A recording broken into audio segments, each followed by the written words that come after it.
Frank, paano pag yung anak mo ayaw mag-high school? Okay lang. Okay lang. Anong Dami-daming pwedeng gawin eh.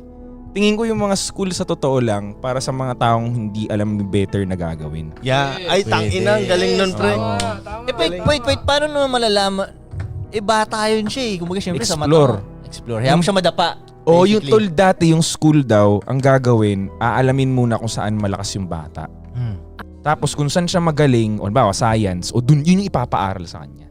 Gets. Pero titignan muna ano ang skill set niya. Hindi katulad ngayon, general. Oh, sa school namin din yun, general eh. General, kahit ano ka, creative. Pag creative ka, wala kang mathematical o scientific skills, bobo ka sa school na to. Paano naman yun, di ba? Hindi katulad dati, kung artist yung bata, ilagay siya sa school na art ang inaano. Sa Kasi college magkakaiba ang na bata eh. Sa college na naaano yan eh. Na gagawa. Na-amplify yung ganyan eh. Pero sa ngayon nga, hindi. Pera na rin tinitignan. Ito kunin mong course kasi malaki sweldo. Yep. Di ba? Kaya ang dami malungkot pag Gantong trabaho graduate. makukuha mo pag ito course mo. Oh, yan. Kaya tingin ko, mas maganda na tignan mo nga yung skills ng bata early on. Tapos, dun mo na siya ilagay. Kung elementary pa nga lang, makita ko na yun. Halimbawa, expert pala siya sa gymnastics. Pwede yun, no? Mag-aral ka na lang, nak!